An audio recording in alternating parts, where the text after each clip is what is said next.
गजा की सूरत हाल तशवीशनाक होती जा रही है। इस हवाले से अक़वाम मुत्तहिदा की सलामती काउंसिल का इजलास जारी है, जिससे खिताब करते हुए अक़वाम मुत्तहिदा के सेक्रेटरी जनरल ने कहा है कि इस बात को तस्लीम करना ज़रूरी है कि हमास के हमले अचानक तन्हाई में नहीं हुए हैं। फ़लस्तीनी अवाम 56 साल से घुटन का शिकार हैं। उन्होंने अपनी ज़मीनों को तेज़ी से आबादकारियों में बदलते देखा है। वो तशद्दुद का निशाना बने हैं। उनकी मईशत ख़राब हुई है। उनके लोग बेघर हुए हैं और उनके घर तबाह किए जाते रहे हैं। उनको अपने मसाइल का सियासी हल मिलने की उम्मीद ख़त्म होती जा रही है। ताहम उनके ये दुख हमास के हमलों को जस्टिफाई नहीं कर सकते और हमास के हमलों के जवाब में तमाम फ़लस्तीनियों को सज़ा देना भी जस्टिफाई नहीं किया जा सकता।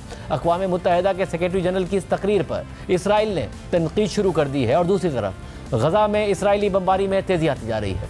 कोई इलाका या कोई जगह ऐसी नहीं है जो इसराइली बमबारी से महफूज हो।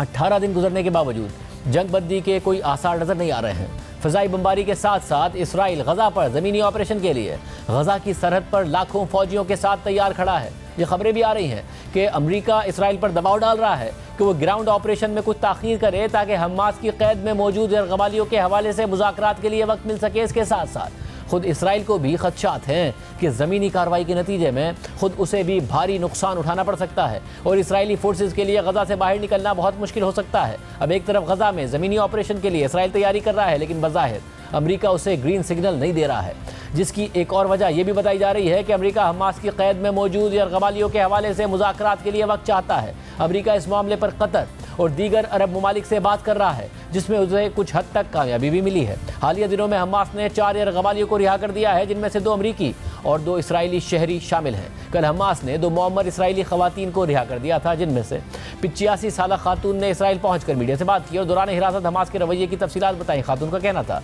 कि मुझे मोटरसाइकिल पर सरहदी बाड़ से गजा की तरफ ले जाया गया। रास्ते में मुझे तकलीफ भी पहुंचाई गई। हमास के जंगजुओं ने मेरी घड़ी और जेवरात उतार दिए और फिर सुरंगों के पास पहुंचने तक पैदल चलने का कहा। सुरंगों का ये नेटवर्क मकड़ी के जाले की तरह था। खातून के मुताबिक उसे एक सुरंग से ले जाया गया और एक हाल में पहुंचाया गया जहां 25 दीगर यरग़माली भी लाए गए थे। हमास के जंगजुओं ने हमसे कहा कि वो कुरान पर यकीन रखते हैं और हमें कोई नुकसान नहीं पहुंचाएंगे। वो हमें सुरंगों में वही हालात फराहम करेंगे जो उन्हें खुद दस्तयाब हैं। रिहा होने वाली खातून के मुताबिक 2-3 घंटे बाद मुझे और 4 यरग़मालियों को एक अलग कमरे में ले जाया गया, जहाँ एक डॉक्टर और उसका माविन हमारे पास आए।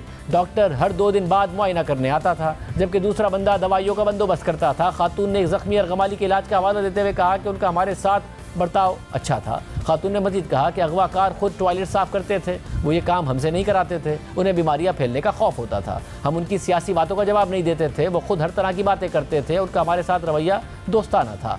वो हमारी हर ज़रूरत का ख्याल रखते थे। इस बात का उन्हें ज़रूर क्रेडिट मिलना चाहिए। इसराइली खातून का ये भी कहना था कि दौरान हिरासत हम वही चीज़ें खाते रहे जो वो खुद खाते थे। ये वो खातून थी जो 16 दिन हमास की क़ैद में रहने के बाद कल रिहा हो गई थी और इसके बाद ये इशारे मिल रहे हैं कि हमास बाकी कैदियों की रिहाई के लिए बारगेन कर सकता है। उनके साथ सलूक ये इशारा कर रहा है। ताहम आज इसराइली फोर्सेस ने बाकी यरग़मालियों की बाजियाबी के लिए एक अनोखा तरीका अपनाया है। इसराइली फोर्सेस ने गजा के इलाकों में पैम्फलेट्स फेंक दिए हैं, जिनमें फ़लस्तीनियों से कहा गया है कि वो यरग़मालियों से मुतालिक मालूमात फराहम करें। पैम्फलेट्स में लिखा है कि अगर आप अपने लिए और अपने बच्चों के लिए बेहतर मुस्तकबिल चाहते हैं तो हमें यरग़मालियों से मुतालिक जल्द अज जल्द मालूमात फराहम करें। इसराइली आर्मी आपको और आपके घर को मुकम्मल सिक्योरिटी फराहम करने की हर मुमकिन कोशिश करेगी और आपको माली इनाम से भी नवाजा जाएगा। बहरहाल ये जंग कब ख़त्म होती है इसका फ़िलहाल कोई जवाब नहीं है।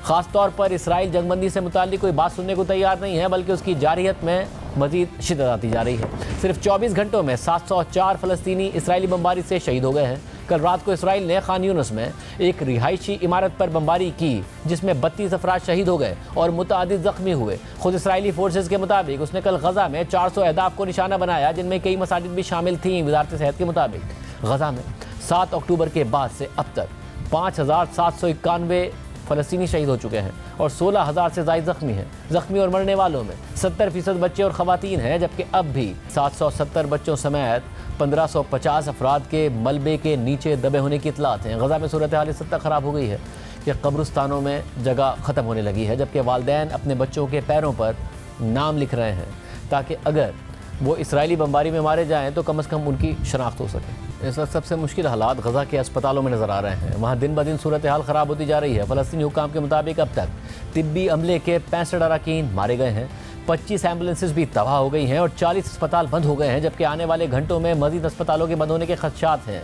फ़लस्तीनी रेड क्रॉस के मुताबिक तिब्बी अमला 18 दिन से मुसलसल काम करने की वजह से बहुत ज़्यादा जिस्मानी और जहनी दबाव का शिकार है, वो सदमे में हैं, उनकी अपनी ज़िंदगियां ख़तरे में हैं। उनमें से बड़ी तादाद के अपने घर वाले इसराइली बमबारी से शहीद हो चुके हैं। इसके अलावा मगरबी किनारे यानी वेस्ट बैंक में भी इसराइली कार्रवाइयाँ जारी हैं, जहां अल जज़ीरा के मुताबिक 96 अफराद शहीद हो चुके हैं और 1800 से ज़ायद ज़ख्मी हैं, जबकि हज़ारों अफराद गिरफ्तार